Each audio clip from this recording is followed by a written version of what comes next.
Number 122۔ رسول اللہ صلی اللہ علیہ وسلم نے فرمایا کہ ایک روز موسیٰ علیہ السلام نے کھڑے ہو کر بنی اسرائیل میں خطبہ دیا تو آپ سے پوچھا گیا کہ لوگوں میں سب سے زیادہ صاحب علم کون ہے؟ انہوں نے فرمایا کہ میں ہوں۔ اس وجہ سے اللہ کا غصہ ان پر ہوا کہ انہوں نے علم کو خدا کے حوالے کیوں نہ کر دیا۔ تب اللہ نے ان کی طرف وحی بھیجی کہ میرے بندوں میں سے ایک بندہ دریاؤں کے سنگم پر ہے جہاں فارس اور روم کے سمندر ملتے ہیں، وہ تجھ سے زیادہ عالم ہے۔ موسیٰ علیہ السلام نے کہا کہ اے پروردگار، میری ان سے ملاقات کیسے ہو؟ حکم ہوا کہ ایک مچھلی زنبیل میں رکھ لو، پھر جہاں تم اس مچھلی کو گم کر دو گے تو وہ بندہ تمہیں وہیں ملے گا۔ تب موسیٰ علیہ السلام چلے اور ساتھ اپنے خادم یوشع بن نون کو لے لیا اور انہوں نے زنبیل میں مچھلی رکھ لی۔ جب ایک پتھر کے پاس پہنچے، دونوں اپنے سر اس پر رکھ کر سو گئے اور مچھلی زنبیل سے نکل کر دریا میں اپنی راہ بناتی چلی گئی۔ اور یہ بات موسیٰ علیہ السلام اور ان کے ساتھی کے لیے بے حد تعجب کی تھی۔ پھر دونوں باقی رات اور دن میں جتنا وقت باقی تھا چلتے رہے۔ جب صبح ہوئی، موسیٰ علیہ السلام نے خادم سے کہا، ہمارا ناشتہ لاؤ، اس سفر میں ہم نے کافی تکلیف اٹھائی ہے۔ اور موسیٰ علیہ السلام بالکل نہیں تھکے تھے، مگر جب اس جگہ سے آگے نکل گئے جہاں تک انہیں جانے کا حکم ملا تھا، تب ان کے خادم نے کہا کہ کیا آپ نے دیکھا تھا کہ جب ہم صخرہ کے پاس ٹھہرے تھے تو میں مچھلی کا ذکر بھول گیا؟ بقول بعض صخرہ کے نیچے آب حیات تھا، وہ اس مچھلی پر پڑا اور وہ زندہ ہو کر بقدرت الہی دریا میں چل دی۔ یہ سن کر موسیٰ علیہ السلام بولے کہ یہی وہ جگہ ہے جس کی ہمیں تلاش تھی، تو وہ پچھلے پاؤں واپس ہو گئے۔ جب پتھر تک پہنچے تو دیکھا کہ ایک شخص کپڑا اوڑھے ہوئے موجود ہے۔ موسیٰ علیہ السلام نے انہیں سلام کیا۔ خضر نے کہا کہ تمہاری سرزمین میں سلام کہاں؟ پھر موسیٰ علیہ السلام نے کہا کہ میں موسیٰ ہوں۔ خضر بولے کہ بنی اسرائیل کے موسیٰ؟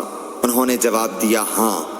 پھر کہا کہ کیا میں آپ کے ساتھ چل سکتا ہوں تاکہ آپ مجھے ہدایت کی وہ باتیں بتلاؤ جو اللہ نے خاص آپ ہی کو سکھلائی ہیں؟ خضر بولے کہ تم میرے ساتھ صبر نہیں کر سکو گے۔ اے موسیٰ، مجھے اللہ نے ایسا علم دیا ہے جسے تم نہیں جانتے، اور تم کو جو علم دیا ہے اسے میں نہیں جانتا۔ اس پر موسیٰ علیہ السلام نے کہا کہ خدا نے چاہا تو آپ مجھے صابر پاؤ گے، اور میں کسی بات میں آپ کی نافرمانی نہیں کروں گا۔ پھر دونوں دریا کے کنارے کنارے پیدل چلے۔ ان کے پاس کوئی کشتی نہ تھی کہ ایک کشتی ان کے سامنے سے گزری تو کشتی والوں سے انہوں نے کہا کہ ہمیں بٹھا لو۔ خضر کو انہوں نے پہچان لیا اور بغیر کرائے کے سوار کر لیا۔ اتنے میں ایک چڑیا آئی اور کشتی کے کنارے پر بیٹھ گئی۔ پھر سمندر میں اس نے ایک یا دو چونچیں ماری۔ اسے دیکھ کر خضر بولے کہ اے موسیٰ، میرے اور تمہارے علم نے اللہ کے علم میں سے اتنا ہی کم کیا ہوگا جتنا اس چڑیا نے سمندر کے پانی سے۔ پھر خضر نے کشتی کے تختوں میں سے ایک تختہ نکال ڈالا۔ موسیٰ علیہ السلام نے کہا کہ ان لوگوں نے تو ہمیں کرایہ لیے بغیر مفت میں سوار کیا، اور آپ نے ان کی کشتی کی لکڑی اکھاڑ ڈالی تاکہ یہ ڈوب جائیں۔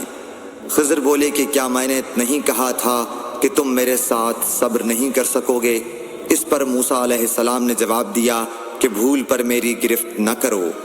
موسیٰ علیہ السلام نے بھول کر یہ پہلا اعتراض کیا تھا۔ پھر دونوں چلے۔ کشتی سے اتر کر ایک لڑکا بچوں کے ساتھ کھیل رہا تھا۔ خضر نے اوپر سے اس کا سر پکڑ کر ہاتھ سے اسے الگ کر دیا۔ موسیٰ علیہ السلام بول پڑے، کیا آپ نے ایک بے گناہ بچے کو بغیر کسی جانی حق کے مار ڈالا؟ غضب ہو گیا۔ خضر بولے کہ میں نے تم سے نہیں کہا تھا کہ تم میرے ساتھ صبر نہیں کر سکو گے؟ ابن عیینہ کہتے ہیں کہ اس کلام میں پہلے سے زیادہ تاکید ہے، کیونکہ پہلے کلام میں لفظ لکا نہیں کہا تھا، اس میں لکا زائد کیا، جس سے تاکید ظاہر ہے۔ پھر دونوں چلتے رہے حتیٰ کہ ایک گاؤں والوں کے پاس آئے۔ ان سے کھانا لینا چاہا، انہوں نے کھانا کھلانے سے انکار کر دیا۔ انہوں نے وہیں دیکھا کہ ایک دیوار اسی گاؤں میں گرنے کے قریب تھی۔ خضر نے اپنے ہاتھ کے اشارے سے اسے سیدھا کر دیا۔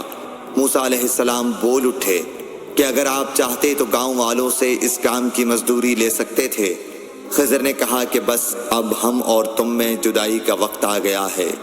جناب محبوب کبریا رسول اللہ صلی اللہ علیہ وسلم فرماتے ہیں کہ اللہ موسیٰ علیہ السلام پر رحم کرے۔